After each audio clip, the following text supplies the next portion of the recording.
Hey guys, it's Phasma Revolution again and welcome to my walkthrough video of my latest bass tone that is coming up on my new album Ego Trip that's gonna be released in summer 2017.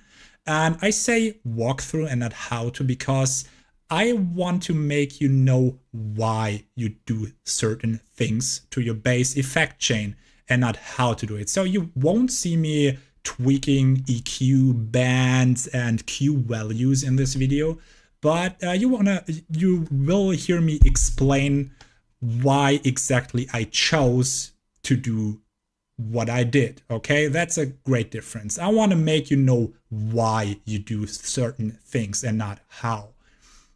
Way more important. So here we got our latest song, Time of the Sickness, and the first thing I want to tell you is I am using a top-down mixing approach on my songs, and that means I mix into a stereo limiter on the master bus, and I mix into some EQs, and I mix into an SSL bus compressor on an instrument bus.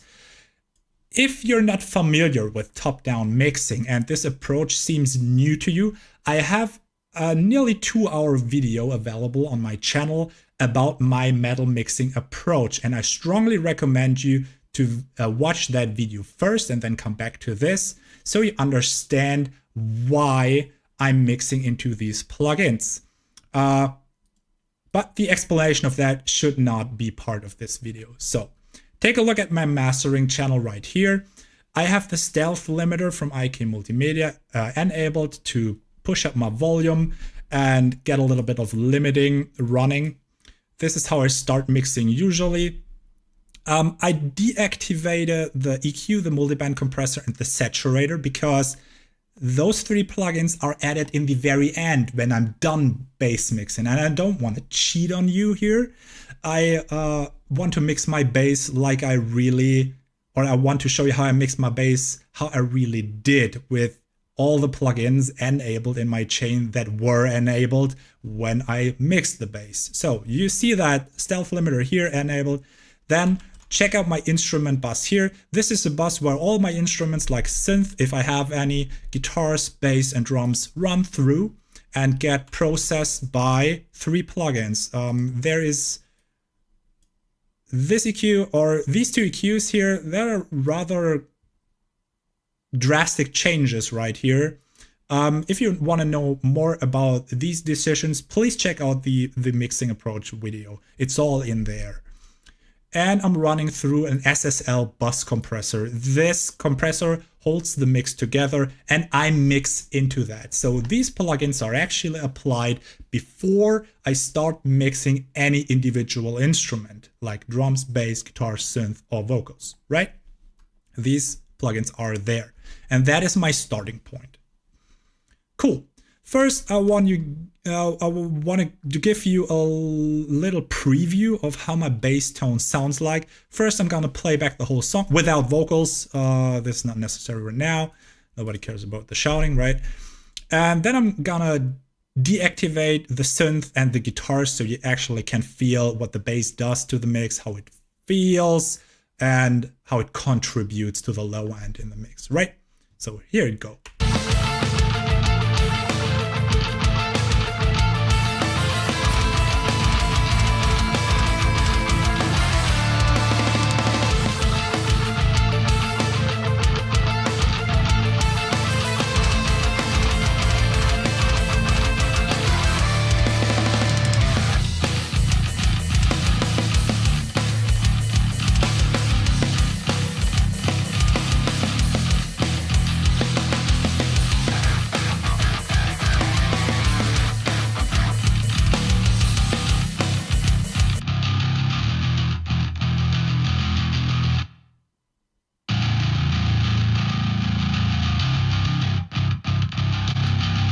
So, what we can see here, this is a very growly, mid-rangey metal bass. I really like those tones. If you can clearly hear the pick attack and this kind of growly thing, oomph going on, right? So this is what, MIDI delay I call that. This is what I want to achieve. So let's go ahead and let's keep the synth and the guitars muted. For the routing, we have the bass bus here that is routed to the instruments bus, and the bass bus is divided into two sub tracks, room and DI. Don't be mistaken, on the DI track here, there is everything going on. So you have all gate compressor, saturation, cabinets, equalizers, multiband compression. Everything is going on the DI track. Maybe I should not call that DI track. I mean, the input signal is the DI, but let's call that raw tone. And this raw tone, which is basically my bass tone, it's only a single track, nothing more, nothing less. It's very easy to handle, is sent over to that room bus. And on the room bus, we got some reverb going on to give it a little bit more live. But I'm gonna show you that in detail. So first, let's disable all plugins. And that's a lot. Good. So what is my starting point? My starting point is my DI tone of my bass. My bass is an Ibanez SR705 5-string bass tuned to drop A with Bartolini MK1 humbuckers. I use only the bridge pickup for my recordings. I don't enable the neck pickup. It does not contribute to the DI sound. And my bass gets plugged in directly into my audio interface. My audio interface is, surprise motherfucker, a Behringer UMC 404 HD. Now I hear some people screaming, crap! Well, I bought this interface with a thought, okay, I can return it if it's shit. And it turned out that this interface and the preamps, I'm talking about the preamps too, are way more transparent than the first generation Focusrite 2i2 that I had before it. The drivers are faster, a lot faster. I can go down to like 64 samples of delay, which is like under 2 milliseconds, and this thing handles it like a boss, where the Focusrite driver didn't do that always. So this is no advertisement. This is legitimate proudness to own this thing. I like this interface a lot. So this is how I recorded my bass, and that's how it sounded like. Let's mute the room channel here, so you only hear the DI track.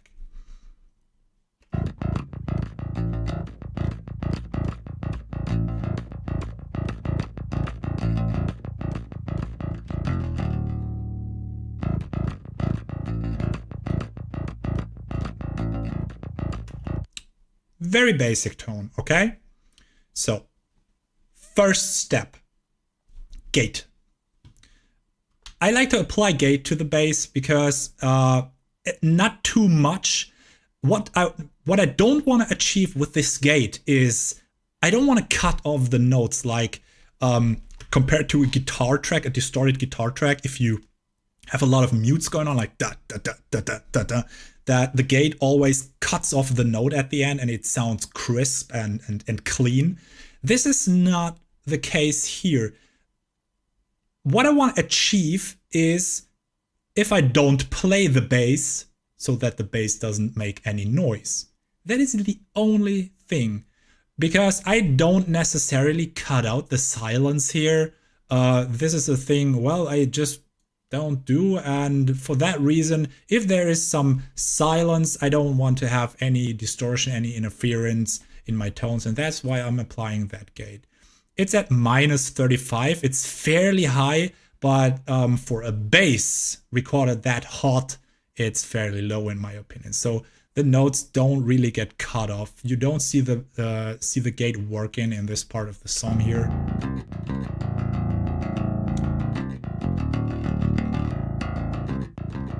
So you actually can hear, there are some stops, some short stops, but the gate doesn't punch in that time, okay? So basically what we can say here, the gate does nothing, the boy does nothing.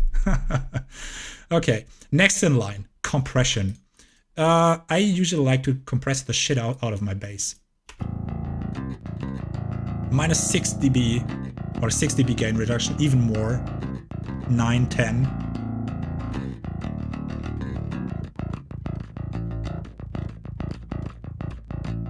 So basically what my thought process behind this is, the DI has a very wide dynamic range. It's all over the place loudness wise. If I hit lower strings, you have a lot more energy to the tone than picking higher notes. That is not the case in this riff, I know, but you want to get these dynamics under control before anything else happens. So I like that approach of compressing your DI tone quite a lot. My settings are quite fast: attack 3 milliseconds, release 100 milliseconds, ratio the works on all ratio of 4:1. It never fails me. Some people might want to go with 2:1, 3:1, or even 5:1. I don't know. 4:1 never fails me on that, so I choose to do that. Then the next thing in line is the most important thing I do on my bass tones. This is actually something I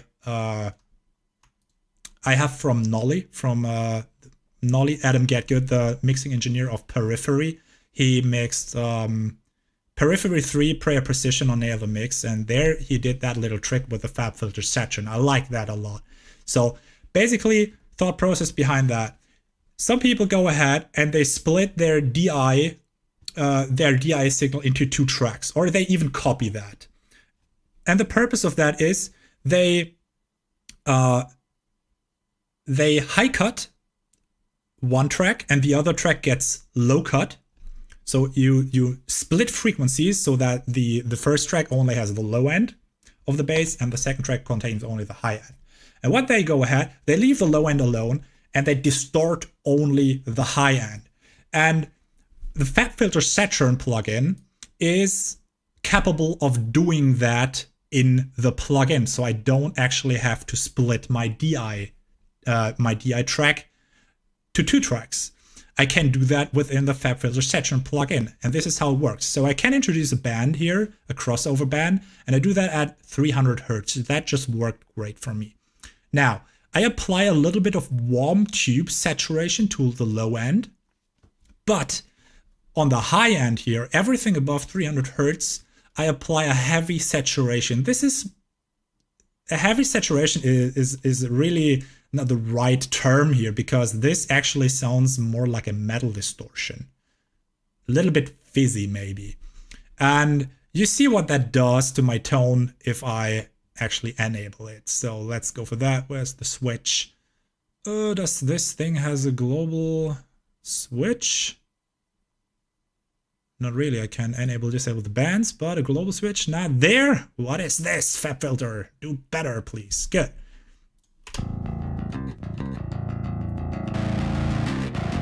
Ah.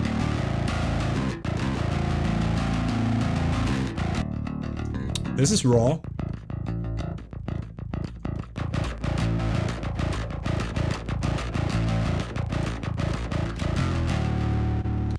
Okay, so this is what the Saturn does. It adds this, at first, weird and disgusting sounding distortion to it, but that's usually how I start my bass. I heard that someone else saying in a YouTube tutorial. I don't know who that was, but he sat down and the first thing you want to do with your bass is making it sound like shit. And he is somehow right, because this doesn't necessarily sound great, but you have to always think ahead and what do you want to do next with your bass tone. Usually you want to somehow add a cabinet to your bass tone, and this cabinet has a large impact generally on your tone, because it's a freaking speaker and it transforms your audio signal. And this is what we actually do next. So I fire up my TCX50 here. This is only used as an impulse loader. There's actually this guitar suit, but it has an impulse loader. And what I'm gonna do, and I use this on my bass tones, I have the Recabinet 4 Impulse Pack. And Recabinet 4, I don't like Recabinet 4 for guitar cabinets. They sound not really good in my opinion. There are better options out there like 3 Sigma or Owen Hammer. But regarding bass, they are amazing. Really, really good. And there's one single file out of this whole library that I use on nearly all of my bass tone, and that is the Manatee 8x10, the 4-to-1 close. 4-to-1, that is the 4-to-1 microphone, obviously. 8x10 is 8 speakers, 10-inch, and Manatee is the MPAC. The MPAC SVT, I think, if I'm not mistaken. I'm unsure, but this is usually the go-to impulse, and it transforms the sound in a way you are probably like, what? That is not really meant to be like that. I really do. So first listen to it. Gonna enable it. Ooh.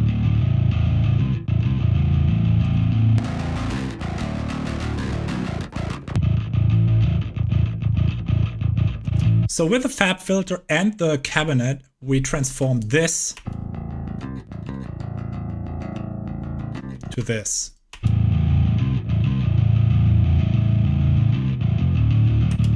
Now, I know what you think. Where is all the high end? And what the fuck in general? Just what the fuck are you doing? And here's the thing. I have a very special thing that I like about this cabinet impulse because, and this is not, it messes up the low end of the tone, yes. It messes up the high end of the tone, yes. I see that.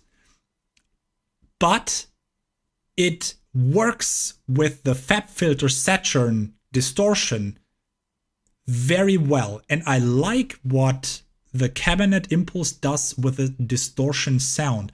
Listen only to the distortion, what it does.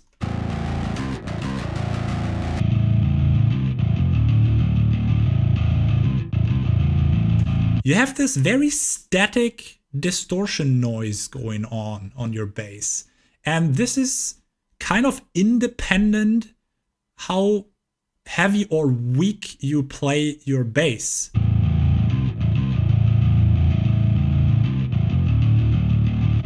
And this is the point what I like about this cabinet impulse. The low end and the high end, we can fix. We actually can fix that. And there's nothing easier than fixing a bass, in my opinion. Because if guitar tone lacks high end, for example, and you add in high end with certain equalizers, usually what you encounter, you're introducing fizz somewhere. That is not the case with a bass tone, in my opinion. I never encountered this. And now it gets really, really, really, really cool. Because what now follows are 7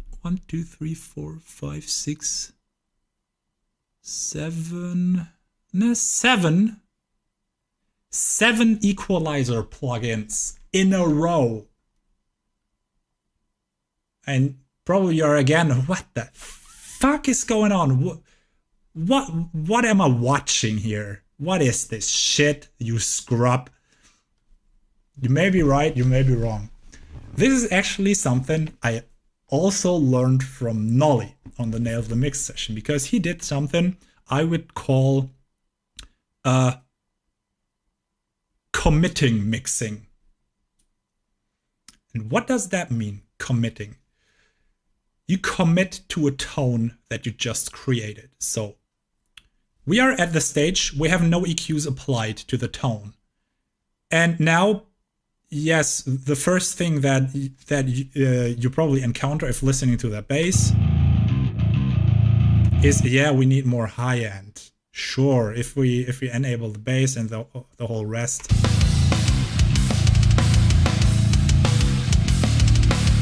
This is very dull.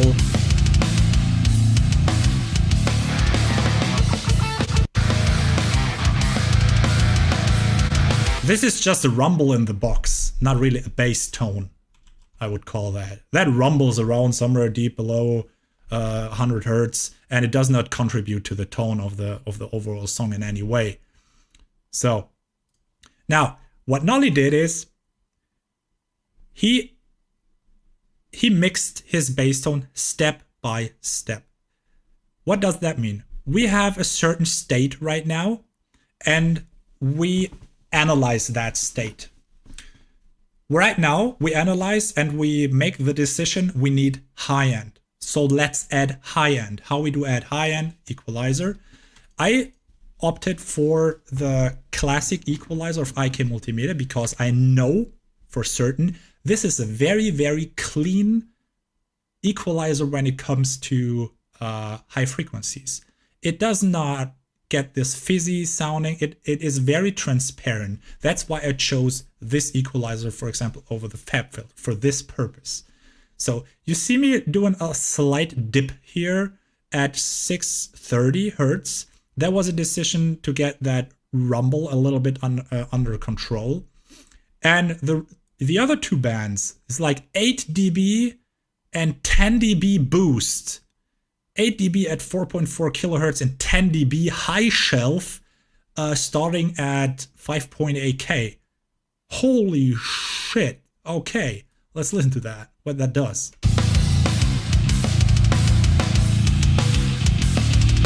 Maybe I should mute the drums.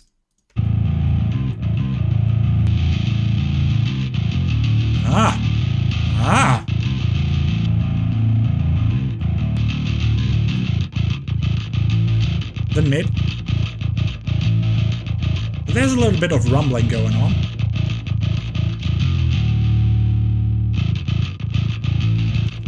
So, basically, this is the reaction to our thought process of our previous state.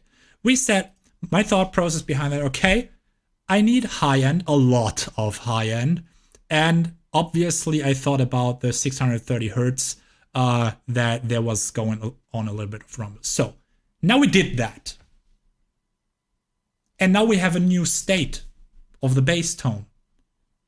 Now we start this thought process over.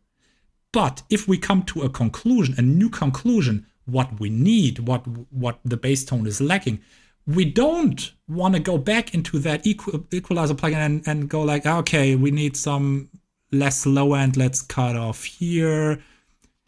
We don't want to do that. And that is what I mean by committing to something. You have a state of your tone and you're committing to that. Then you change it and you're committing to that. And you after each step, you think new. You think again, what do I need? What do I do? And you commit to each state of the tone. And that's how I get 7 equalizer plugins in a row. Some people might say, you cannot do that, 7 equalizer plugins in a row. Are you stupid? I use at most 2. Yeah, but what if my sound is better in the end compared to yours? And you use 2 equalizers and I use 7.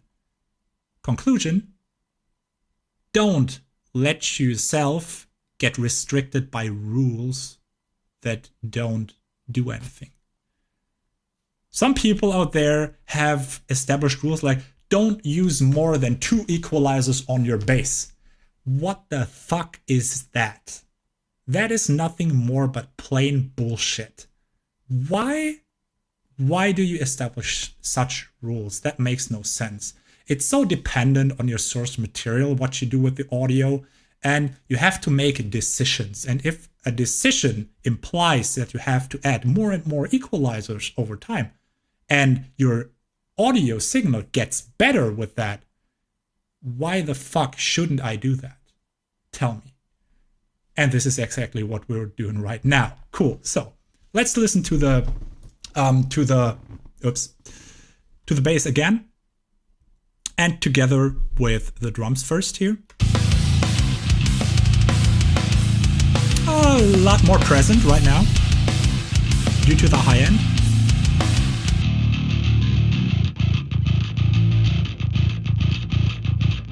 Good. Now, where does this say? Decisions. The tone needs even more pristine high end. Pristine high end. What do I mean by that? Extremely high frequencies. And there are certain frequencies that I just don't like. So we need some subtractive equalization where we dip out some bands maybe, where we have problems. We need to find those frequencies, what we actually don't like. And maybe we have to adjust the boxiness of the bass tone a little bit because it sounds a little bit wooden, I call that. So let's see what I did there. Okay. Actually, I introduced 45 Hertz Low-Pass. I like to apply that early in the stage. This is something, well, in a metal mix, you don't need anything under 45 Hertz on the bass. Sub-low frequencies are just not necessary. And the thought behind that is if I compress my tone later, I don't want to have the compressors react to sub-low frequencies that I basically don't need. And they would just introduce trouble to the mix. So I cut out those frequencies as soon as possible. Now, here we see what I said before. We chose to dip out some frequencies that are just unpleasant to listen to. You find those by sweeping a very shallow band over your frequency range, and where you think you encounter a very strange noise, just dip it down a little bit and pull that frequency out of the way. That is basically what I did here with these few. And then I said I want to have more pristine high end, and that is exactly what this band does here. This is a high shelf again that adds that expensive frequencies to the sound. And let's see what this equalizer does to the tone. Disable. Ah, nice.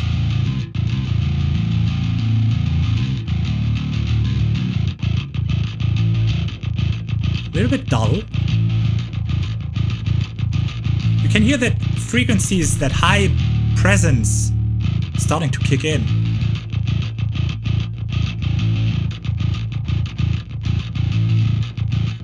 So this equalizer makes the tone sound more natural, better, smoother.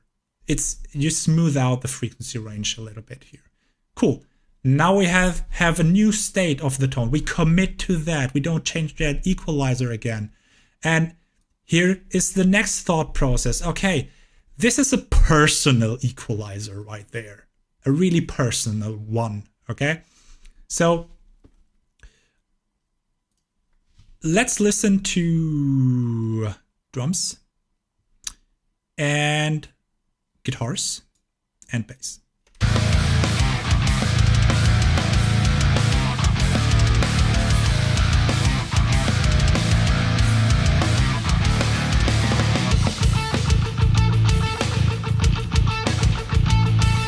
Okay, especially at this part here. The bass has some kind of solo thing. The guitars are not playing, so you hear the bass a lot. And my decision was to go ahead and add a little bit more mid-range growl. I have the feeling the bass is a little bit pushed in the back and not present enough for this part of the song. Could sound a little bit more aggressive at this stage. So what I like, most people cut these frequencies out between 700 and 800 Hertz. I like this. See what it does to the bass.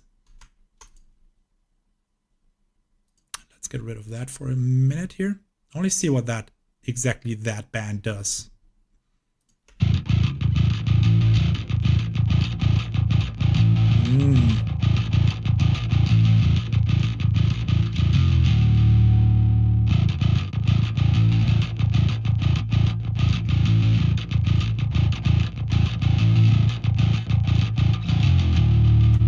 This is the mid-range growl that I talked about earlier that I like. And like I said, some people like that, some people don't. I do like that a lot. Maybe you're thinking, oh, I wouldn't do that. Then don't do it. This is not a you have to do that tutorial, but think about your tone, see what you like, and apply what you like. So this is what I like. Then I have a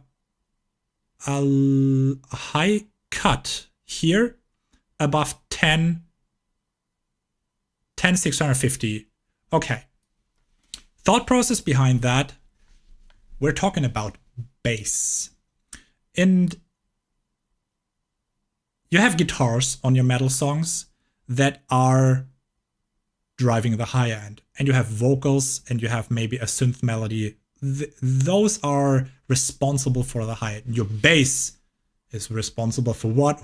Well, for the bass frequencies. Sure, you want to make sure that your bass has this pick attack and this pristine high end going on, but this high end is not located anywhere above 10K or 11K. So what I do is, like I low cut very early in the game here, I want a high cut very early in the game.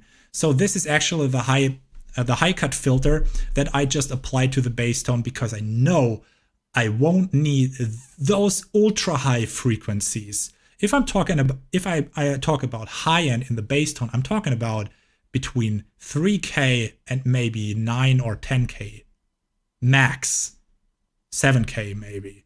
That is the top high end of a bass tone, the presence of a bass tone. I'm not talking about 12 or 13 or 14K. That is maybe where you have a little bit the top end, the very top end of the guitar frequency response located, but not the bass. So high cutting, let's listen to it, what it does.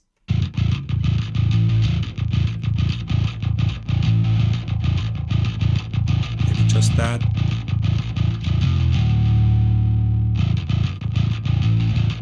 You don't actually hear it that much. Don't actually hear it that much. You really need good headphones or monitors to grab that with your ears. It's just like the low cut before. I want to get rid of frequencies that I already don't need. I just don't need them for my sound. They don't do anything to my mix. So let's cut them away so they don't introduce any interference to any compressors or something like that. Get rid of them. If you don't need something, just put it into the trash can. Right. Now, we have a new state of the bass tone, sounding already pretty nice.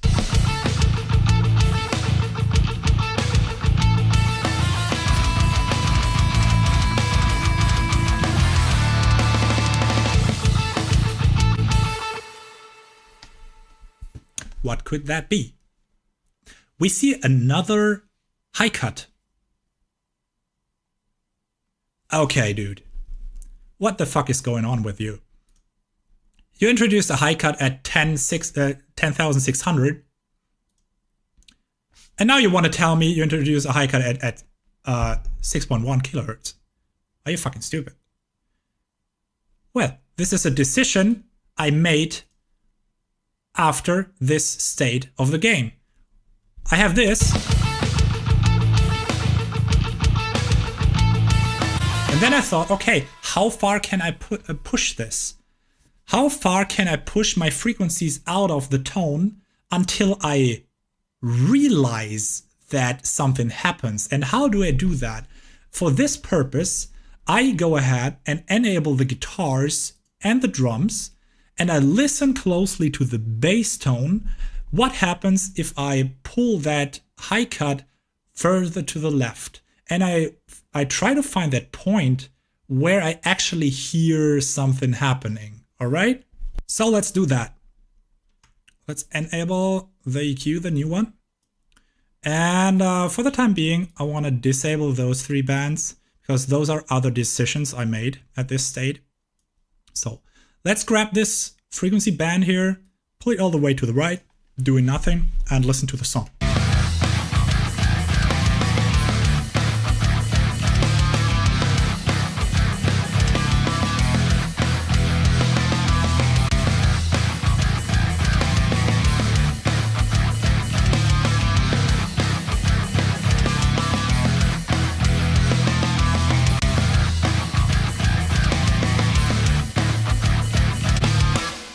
So you need really good monitors to hear that. And I strongly recommend you to not mix on headphones, because bass mixing is nearly impossible on headphones because of the low-end response of usual headphones. If you have high studio-grade headphones, I find it difficult to mix bass on headphones. I rather do it on monitors because the bass response that you feel in the room is much more present, in my opinion. So I have a lot easier live mixing bass on studio monitors than on headphones. So actually what I did here, I moved this frequency so far to the left until I heard something happening in the mix with the bass. And usually what happens if you high cut, the bass starts sounding dull at a certain moment. And this was around 4.7 to 5K when I heard that there's something cut away from the bass where you actually could recognize it. And that's a point where I just add another kilohertz and go back to 6.1 kilohertz, where I don't have that feeling that something in the bass is missing. And that is basically how I find the high cut frequency for my bass tone at this state of the game. Now, the other three bands, we have here a very disturbing frequency. I can't remember what I did there. There's a little bit of fizz going on in the bass tone. You can hear that if you solo the bass very clearly. Let's enable this. And I'm gonna solo especially this band so you can actually hear what I mean. This little fizz here.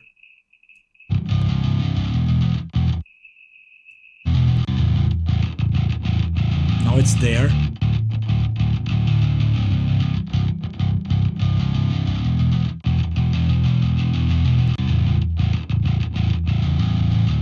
You can totally hear that this band makes a huge difference. It sounds way cleaner if we cut out these frequencies. The same goes for this little boxiness at 470 Hertz.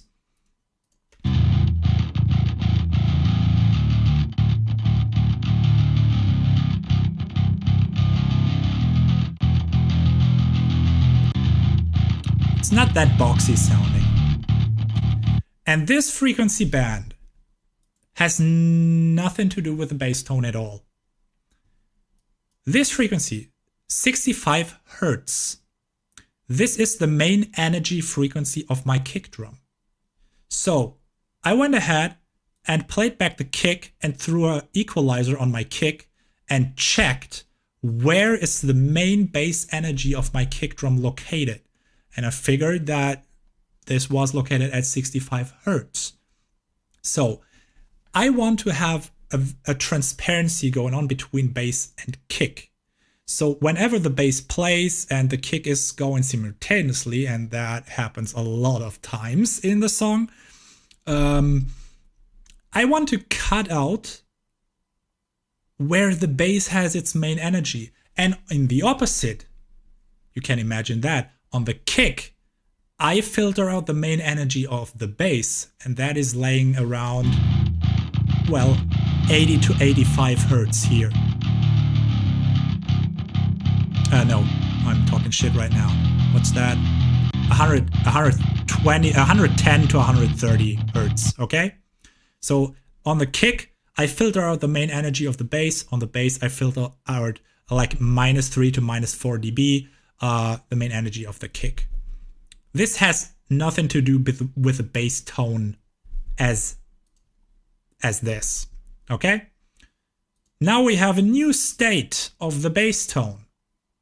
Sounding pretty good right now, already.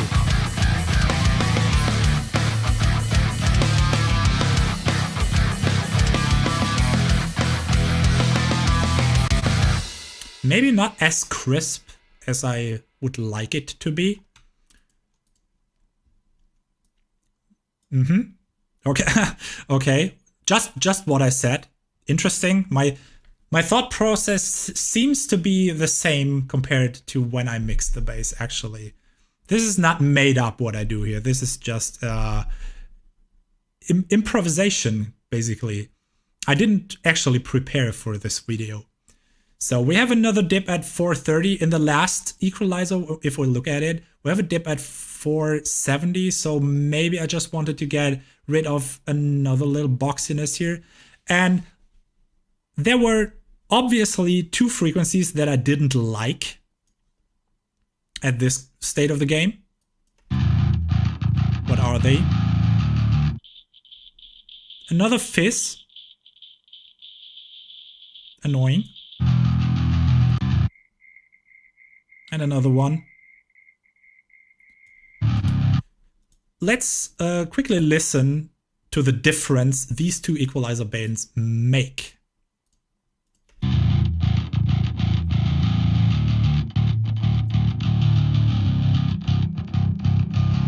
Ooh.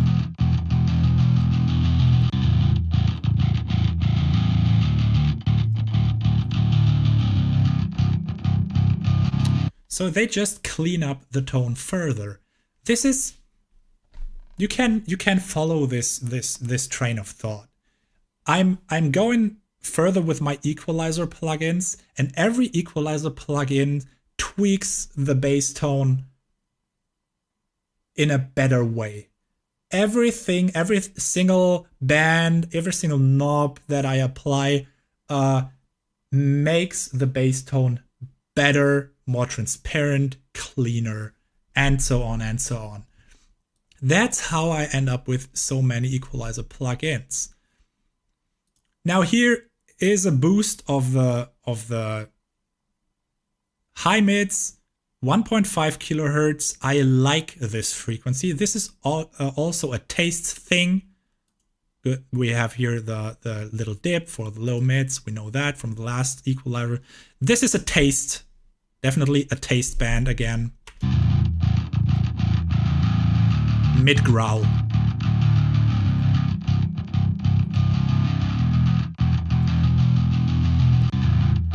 Nice.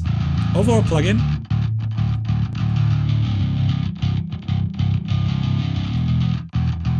This actually has a very huge impact on the tone.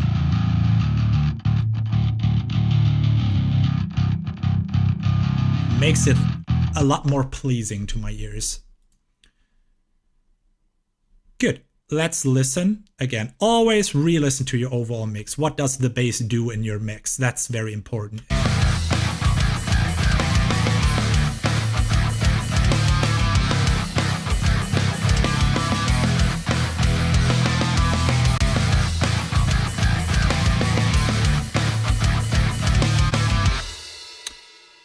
It's not as present in the mix as I want it to be.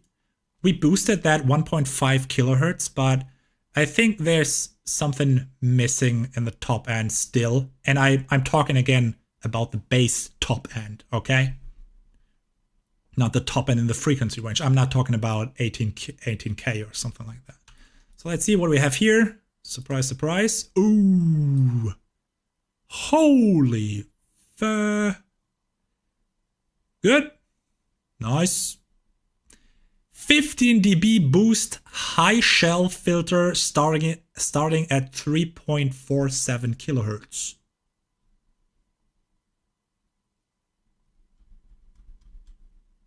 I think some people wouldn't do that because it's so ridiculous.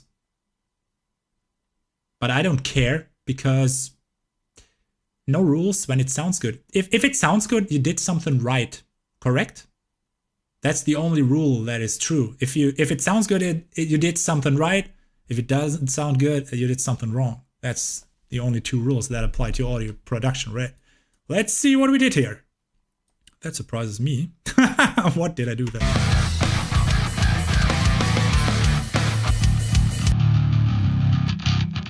Ooh.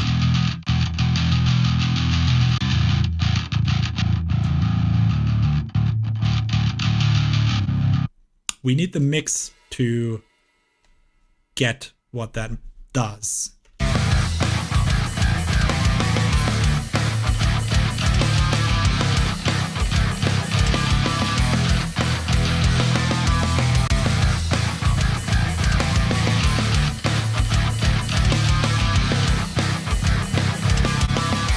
This plugin, now I remember, it has one single purpose.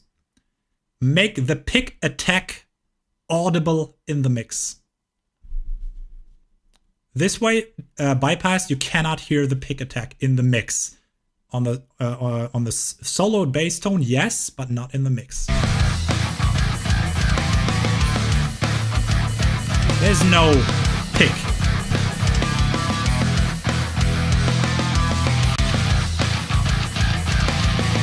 Now it's there.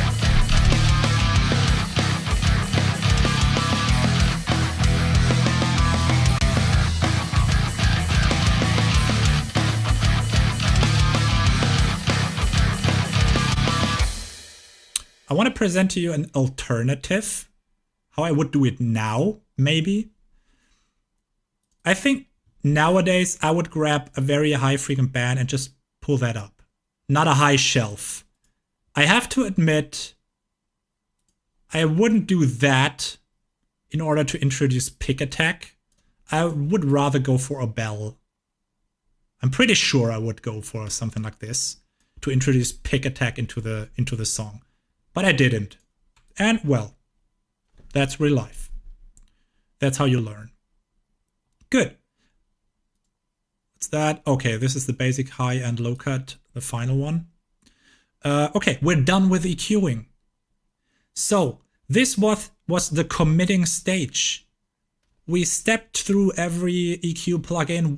We made decisions and we made adjustments after each decision. Not looking back. Not looking back like, okay, I did something like that before. Maybe I should revisit that EQ plugins 2 states backwards. We didn't do that. We committed to our tones, we committed to our plugins, we committed to our changes. And from those changes onwards, we tweaked our tone further and further. And I like this approach because it's very intuitive to do. Good. Next in line is the multiband compressor. This is, again, not sound related, but transparency related between the drums and the bass. We got a low end band here between 50 Hertz and 250 Hertz. And you can clearly hear what that does when I solo the kick drum and the bass.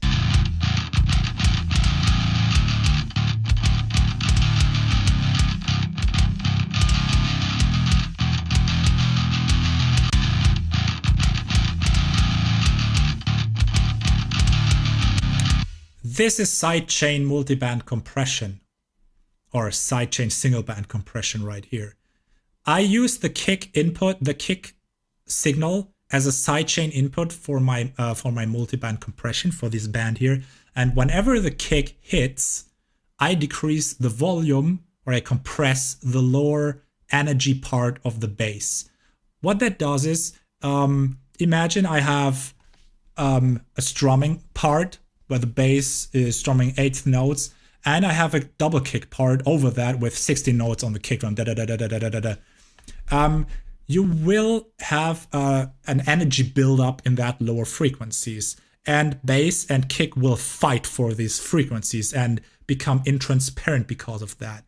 And this is the tool how to fight that. So whenever I have a lot of kick drum going on, I want the kick drum to be present, to be audible. I want that in the subwoofer. And in order to achieve that, I say, okay, in this case, if I have a double kick thunderstorm going on, the bass is less important than the kick, so I duck it down a little bit. That's the purpose of this multiband compressor right here. Now, a final EQ here. This is again, okay, 60 Hertz low cut, and a very slow slope with 6 dB per octave, starting at 4.4 kilohertz. I'm totally honest. I cannot tell you what my thoughts behind that was. Surely I wanted to get rid of the sub-low frequencies. Let's see how that does, and maybe restrain the high-end frequencies a little bit more, because yeah, that's probably the case, because I worked here with a high shelf with that 15 dB boost, I had to kind of cut down what was added too much at the very end here. So basically, I think this high cut here was a straight countermeasure against this 15 dB high shelf boost. And that's another point where I surely wouldn't do that high shelf again, like I showed you before, and instead grab a bell and raise the pick attack this way. So this is just a countermeasure. Interesting. So I fixed a problem that I introduced to plugins before. That's very interesting. Let's see what that does. Solo bass for this. Yeah, definitely. Okay. We still have the pick attack. But that high-end fizz, that annoyed me. Yeah, okay. So here we go. That's the thought process behind that. I'm glad I figured that out right now, because I don't want to leave anything unexplained in my videos. Next step is limiting. Just limit the bass to a certain value. I like to do that before I add R bass, which is a sub-low frequency modulator. Just lock the bass into place. You could go for compression here, but I like what the stealth limiter does to the bass tone. It's very clean, very transparent, and it doesn't take away that much punch from the initial attack of the bass tone.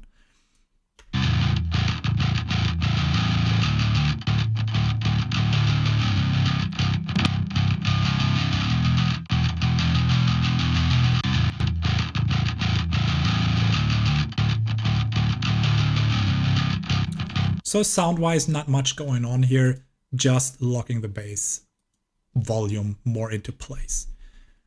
Now there's an R bass. This is a decision I made when I listened to the mix again.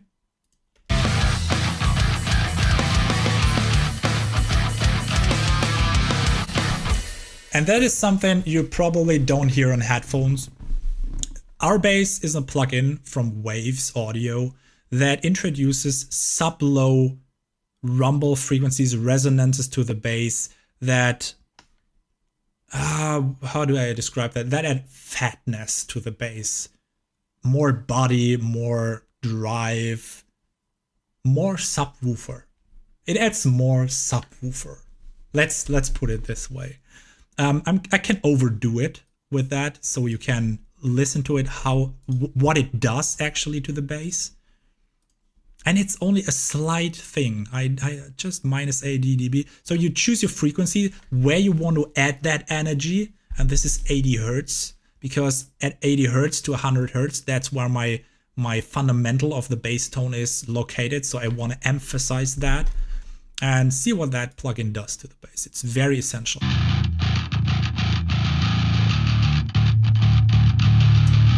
Here we go.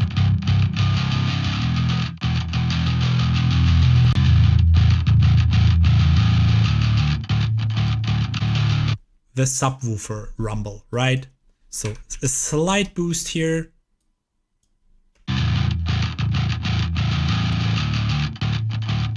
This is not as fat. Okay.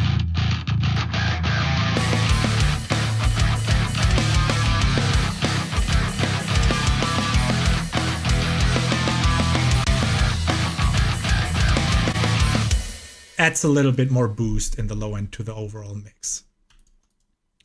And now, what do we have here? Again, sidechain.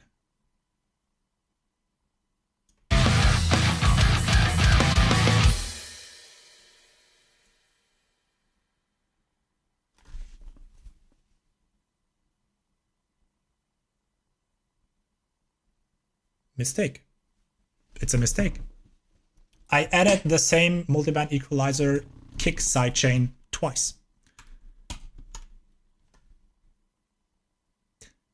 Real life, it happens. I got digitaled.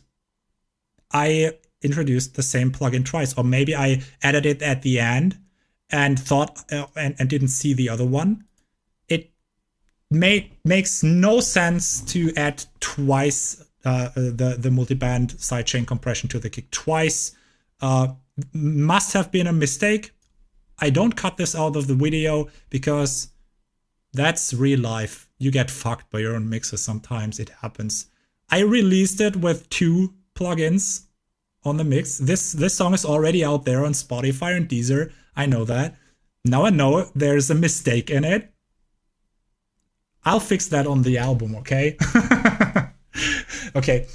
For the positioning, I'd rather go for the multiband compression at the very end of the signal chain, by the way, after you added the R bass, because the R bass boosts that low end a little bit, and you want to have the ducking effect at the very end of your chain. Another mistake maybe I made.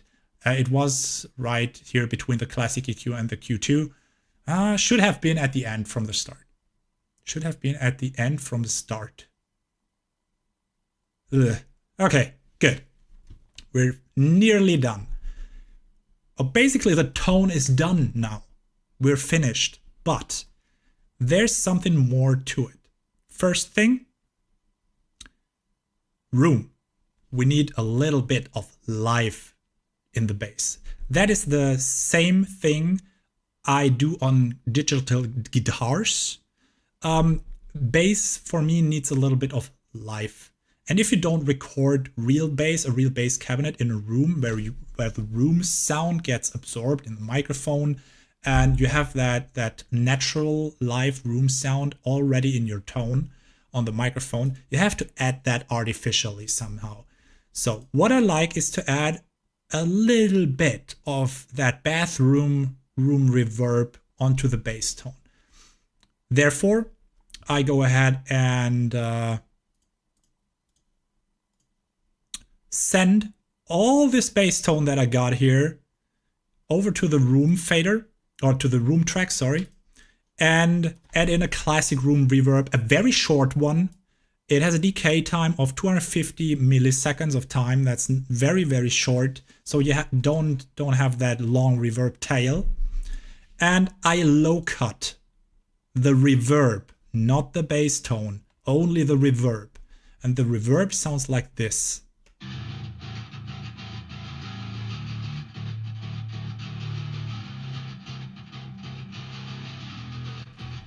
And by the way, there's no direct signal coming through here. The mix knob is at 100%, okay?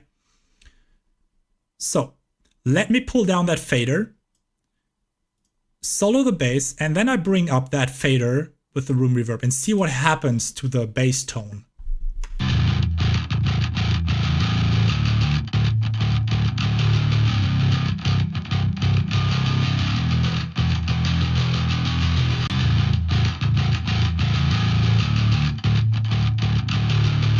Super dry.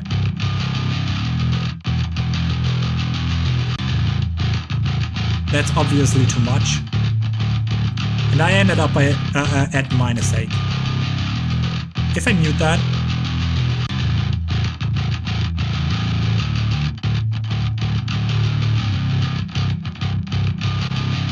so it gives the bass some space, some room to live, some natural response from the room. I like this effect quite a bit. Last thing I do to my bass, very last thing, is locking the volume into place. Watch this volume fader right here. Watch what it does. I'm gonna even make that bigger. Watch what that does.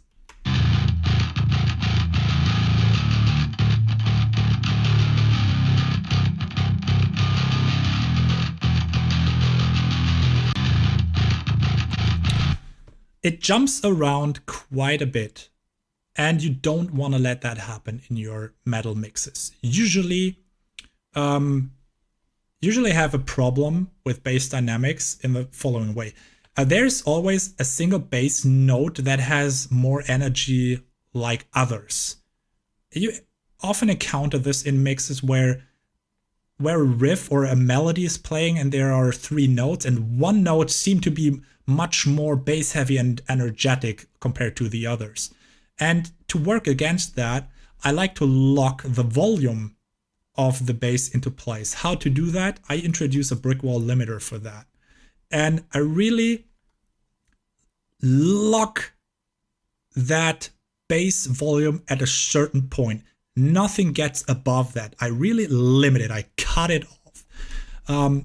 For this, I use the brick wall limiter of the T-Rex bundle from IK Multimedia. Very fast attack, 0.05 milliseconds, very fast release, 10 milliseconds. This is super, super fast for bass. The clean style, so we don't introduce any saturation or clipping.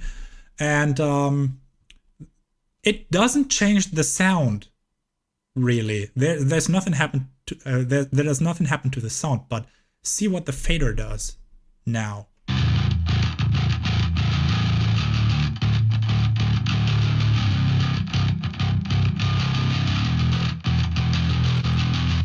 Not moving a bit.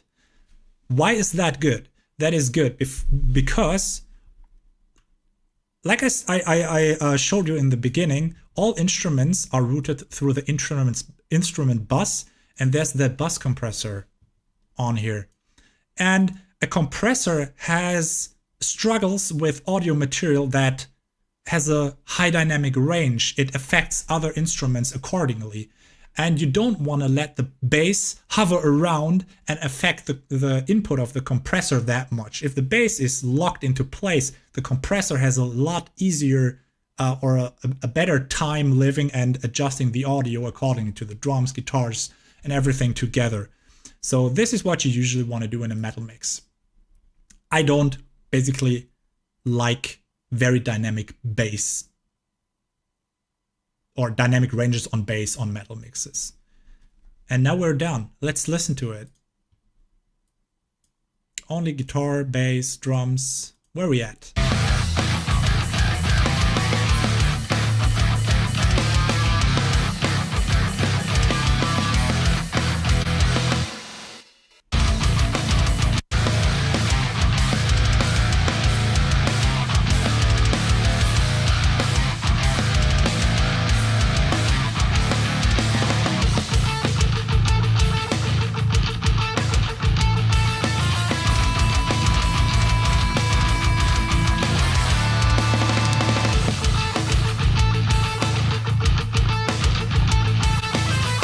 You can clearly hear what the bass is doing. You can follow it. It's very well. You have that transparency between guitars and bass. In some mixes, you cannot tell what the bass is actually playing when you hear the guitars. I don't like that. I always want to have a grasp, at least the pick attack, where the bass is located. I want to feel the bass and what it's doing. So I achieved that quite well in that mix. I like that mix. I hope you guys do too. I hope you guys learned a lot from this video. I think it's nearly an hour. I do these long videos because I'm not a fan of these 5 minutes. I show you how to order plugins on a effect chain and how to tweak knobs. That is not my style. I like to explain a lot. I like to explain why I do things. I like if you can follow my thought process on that. That is the most important thing you can have as an audio engineer, in my opinion. So thanks for watching. I appreciate that very much, and have a nice day. Bye.